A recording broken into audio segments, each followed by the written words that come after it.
നമ്മൾ ഇന്നത്തെ വീഡിയോ പരിശോധിക്കുന്നത് ഈ അടുത്ത കാലത്തായിട്ട് വാട്സപ്പ് ഉപയോഗിക്കുന്ന ആളുകൾ, വാട്സപ്പ് ക്രിയേറ്റ് ചെയ്യുന്ന ആളുകൾക്ക് OTP വരുന്നില്ല എന്നുള്ളൊരു പ്രശ്നം പറയുന്നുണ്ട്. അപ്പോൾ തീർച്ചയായിട്ടും നിങ്ങളൊക്കെ ശ്രദ്ധിക്കുക.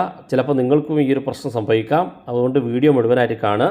നിങ്ങളുടെ സുഹൃത്തുക്കൾ കൂടി വീഡിയോ ഷെയർ ചെയ്ത് കൊടുക്കുക. കാരണം നമ്മൾ വാട്സപ്പ് ഫോൺ ഫോർമാറ്റ് ചെയ്യുകയോ മൊബൈൽ ഫോൺ പുതിയൊരു ഫോണിലേക്ക് വാട്സപ്പ് മാറ്റുകയൊക്കെ ചെയ്യുമ്പോൾ നിങ്ങൾക്ക് പലപ്പോഴും OTP കിട്ടാത്ത പ്രശ്നമുണ്ട്. അതെന്താണെന്ന് ഞാൻ കാണിച്ചുതരാം. വാട്സപ്പിൻ്റെ പുതിയൊരു അപ്ഡേറ്റ് ആണ്. ആ അപ്ഡേറ്റ് നിങ്ങൾ ചെയ്തിട്ടുണ്ടാകും. അതുകൊണ്ടാണ് നിങ്ങൾക്ക് സംഭവിക്കുന്നത്. അപ്പോൾ ഏതാണ് നോക്കാം. അപ്പോൾ അതിന് വേണ്ടി വാട്സപ്പ് ഓപ്പൺ ചെയ്ത് കഴിഞ്ഞാൽ ഏറ്റവും മുകളിൽ 3 ഡോട്ട് ഉണ്ട്. അത് ക്ലിക്ക് ചെയ്യുക. ഇവിടെ നിങ്ങൾക്ക് സെറ്റിങ്സിൻ്റെ ഒരു ഐക്കൺ കാണും. ഈ സെറ്റിങ്സ് ഭാഗത്ത് ക്ലിക്ക് ചെയ്യുക. ഇവിടെ ഏറ്റവും മുകളിൽ നിങ്ങൾക്ക് അക്കൗണ്ട് എന്നൊരു ഓപ്ഷൻ കാണും. ഈ അക്കൗണ്ട് ഭാഗത്ത് ക്ലിക്ക് ചെയ്ത് കൊടുക്കുക. ക്ലിക്ക് ചെയ്യുമ്പോൾ ഏറ്റവും മുകളിൽ പാസ് കീ എന്നുള്ള രണ്ടാമത്തെ സെറ്റിങ്സ് കാണും. ഈ പാസ് കീ എന്നുള്ള ഭാഗത്ത് ക്ലിക്ക് ചെയ്യുക. നിങ്ങൾ ഇത് ചെയ്തിട്ടുണ്ടാവും. അപ്പോൾ ഞാൻ ഓൾറെഡി ചെയ്തുകൊണ്ടാണ് ഇപ്പോൾ ഡിലീറ്റ് കാണിക്കുന്നത്. ഞാനത് ചെയ്ത് കാണിച്ചു തരാം. ഞാനത് ഡിലീറ്റ് ചെയ്യാണ്. ഡിലീറ്റ് ചെയ്ത് ഇനിയിപ്പോൾ ഞാൻ രണ്ടാമത് ക്രിയേറ്റ് ചെയ്യണം. അപ്പോൾ നിങ്ങൾ ഇതുപോലെ പാസ് കീ കൊടുത്തിട്ടുണ്ടാവും. പാസ് കീ കൊടുത്താൽ ചിലപ്പോൾ നിങ്ങളോട് OTP ചോദിക്കില്ല.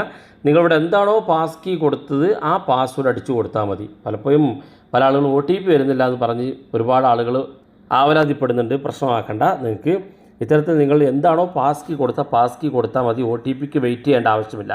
ചില സമയത്ത് വാട്സപ്പ് ക്രിയേറ്റ് ചെയ്യുമ്പോൾ OTP വരില്ല. ആ OTPക്ക് പകരം നിങ്ങൾ ഇവിടെ കൊടുക്കുന്ന പാസ് കീ ആണ് നിങ്ങൾ ടൈപ്പ് ചെയ്യേണ്ടത്. ഞാനിവിടെ പാസ് കീ ടൈപ്പ് ചെയ്യാണ്. അതിന് വേണ്ടി ഇവിടെ ക്രിയേറ്റ് പാസ് കീ എന്നുള്ള ഭാഗത്ത് ക്ലിക്ക് ചെയ്യുക. അപ്പോൾ ഇതുപോലെ കാണിക്കും. നിങ്ങളുടെ മൊബൈൽ നമ്പർ കാണിക്കും. വാട്സപ്പ് ക്രിയേറ്റ് ചെയ്ത മൊബൈൽ നമ്പർ കാണിക്കും.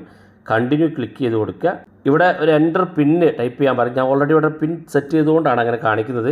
അപ്പോൾ ഞാൻ ആ പിൻ ലോക്ക് കൊടുത്തു. പിൻ ലോക്ക് കൊടുത്തപ്പോൾ ഓൾറെഡി ഞാൻ കൊടുത്തുകൊണ്ടാണ്. നിങ്ങൾ പുതിയ ഉണ്ടാക്കുന്ന ആളുകൾക്ക് ഒരു 4 അക്ക പിൻ കോഡ് ടൈപ്പ് ചെയ്യാൻ പറയും. ആ പിൻ കോഡ് ടൈപ്പ് ചെയ്ത് കൊടുക്കുക.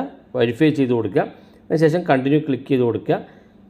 ഡൺ ബട്ടൺ ക്ലിക്ക് ചെയ്ത് കൊടുക്കുക. അപ്പോൾ നിങ്ങളുടെ മൊബൈൽ ഫോണിലും ഇത്തരത്തിൽ നിങ്ങൾ പാസ് കീ ചെയ്തിട്ടുണ്ടോ നോക്കുക. ഇത്തരത്തിൽ പാസ് കീ കൊടുത്ത ആളുകൾക്ക് പലപ്പോഴും OTP കിട്ടാറില്ല. OTP കിട്ടിയില്ലെങ്കിൽ നിങ്ങൾ ഇവിടെ കൊടുത്ത പാസ് കീ കൊടുത്താൽ മതി. നിങ്ങൾക്ക് വാട്സപ്പ് ഓപ്പൺ ചെയ്യാൻ സാധിക്കും. കാരണം ഇതൊരു സെക്യൂരിറ്റിയുടെ ഭാഗമായിട്ട് വാട്സപ്പ് കൊണ്ടുവന്ന ഒരു ഫീച്ചറാണ് നേരത്തെ.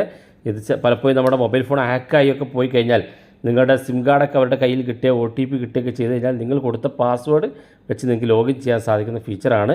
ഇത് ചെയ്യാത്ത ആളുകളുണ്ടെങ്കിൽ തീർച്ചയായിട്ടും പാസ് കീ എനേബിൾ ചെയ്ത് വെക്കുക.